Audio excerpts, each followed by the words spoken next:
أعوذ بالله السميع العليم من الشيطان الرجيم من نفخه وهمزه ونفثه بسم الله الرحمن الرحيم وصلى الله على سيدنا محمد خاتم النبيين وإمام المرسلين وعلى آله وأصحابه أجمعين. رب اشرح لي صدري ويسر لي أمري واحلل عقدة من لساني يفقه قولي. Dans la vidéo précédente, concernant donc la volonté de Dieu et la volonté humaine, nous avons en quelque sorte fait une approche là juste pour essayer de distinguer donc la volonté humaine de celle de Dieu.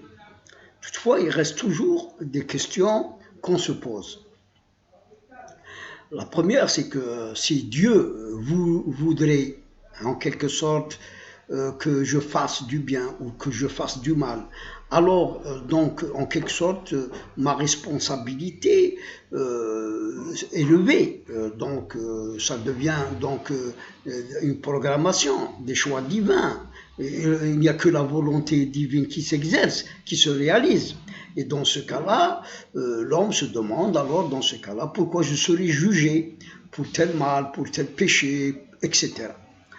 Alors, effectivement, il y a du flou. Il faut lever ce flou, Inch'Allah, avec notre essai donc de séparation de ces volontés en quelque sorte, de ces libertés en quelque sorte, hein, que ce soit celle divine ou celle de l'être humain.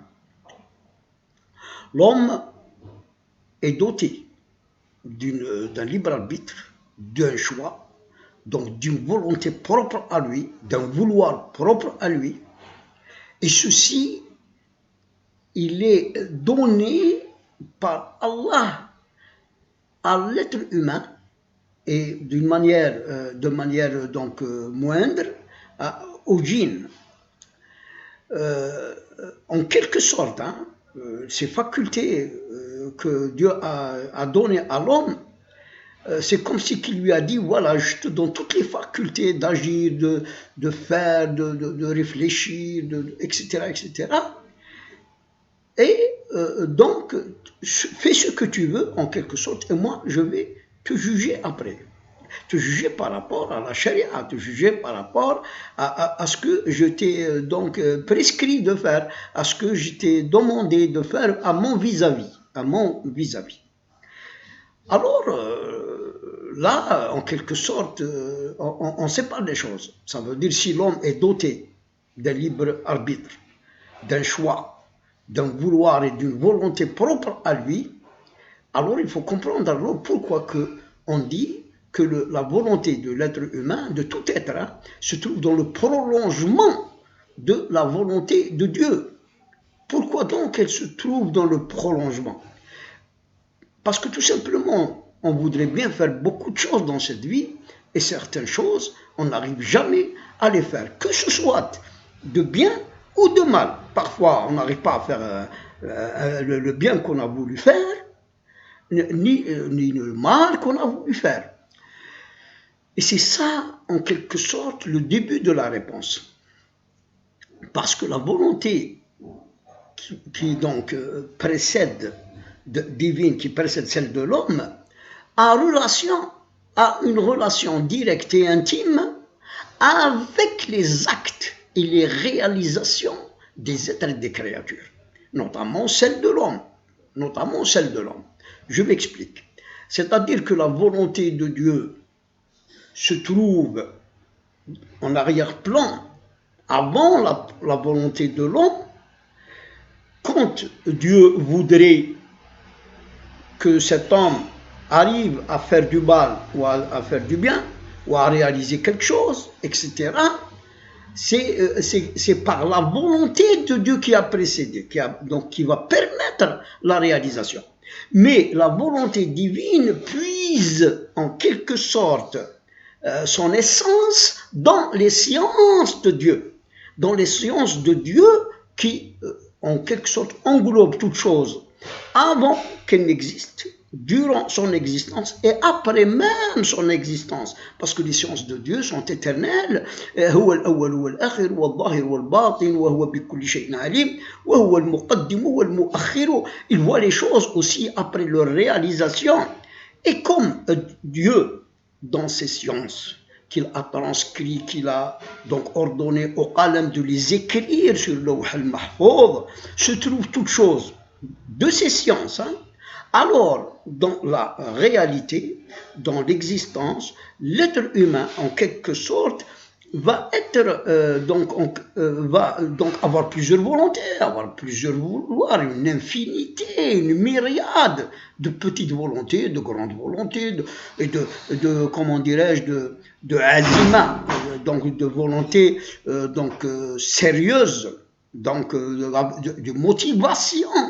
De grandes motivations, il va les avoir aussi. Mais dans toutes ces grandes motivations, ces grandes volontés, ces vouloirs, ces désirs, il n'y a pas toutes ces volontés qui vont se réaliser. Il y a celles qui vont se réaliser de bien ou de mal, et il y a celles aussi qui ne vont pas se réaliser de bien ou de mal.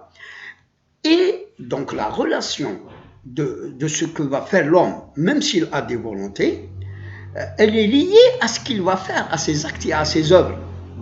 Et ses œuvres et ses actes, en quelque sorte, relèvent du destin qui est dans le lawh al-mahfouz.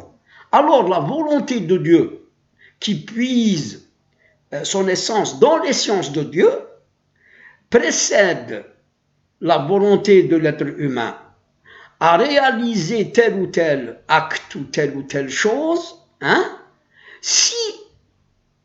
seulement si l'acte, l'œuvre, la chose voulue par l'être humain est conforme à ce qui est écrit dans le lawh al-mahfouz, c'est-à-dire conforme aux sciences de Dieu, qui donc, par sa volonté, réalisera par l'être humain qui devient un instrument à réaliser le destin ou à réaliser les sciences de Dieu. Ilmullah sabaq qabla an yakun ay shay. Les sciences de Dieu précèdent toute chose avant qu'elle ne soit réalisée. Et que ce soit de bien ou de mal, la volonté de Dieu donc se conforme aux sciences de Dieu.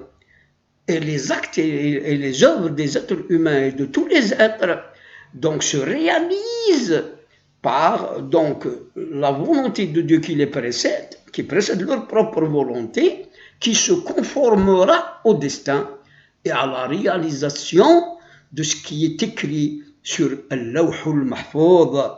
Voilà un peu pour comprendre, c'est-à-dire que la volonté de Dieu n'est que le prolongement, en quelque sorte, se déclenche que par les sciences qui ont précédé cette volonté. Et que les sciences qui ont précédé cette volonté, en quelque sorte, savent que tel être fera telle ou telle chose, ou bien il aura la volonté de les faire, mais il ne le fera jamais, parce que la volonté aussi de Dieu aurait précédé pour donc lui barrer le chemin, ne pas lui permettre, etc., etc. Et c'est comme ça qu'on pourrait comprendre comment que la volonté divine donc se trouve en arrière-plan, en quelque sorte, par rapport à la volonté humaine, laquelle donc ne réalise et ne pourrait faire que ce qui est écrit dans le lawh al-mahfouz et qui a donc précédé dans les sciences, et les sciences de Dieu sont en quelque sorte antérieures à sa volonté. La volonté vient après. Ilmullah lisbaq fih kul shay. Subhanahu azza wa jalla. Voilà, donc, Inch'Allah, cet éclaircissement, et peut-être qu'on reviendrait encore un de ces jours sur ce sujet très philosophique, difficile, donc parfois à bien comprendre et bien discerner et distinguer entre donc ces volontés, la volonté divine et la volonté de l'être humain, et même la volonté de toutes les autres créatures. استودعكم الله une autre vidéo إن شاء الله نقول لكم السلام عليكم ورحمة الله تعالى وبركاته.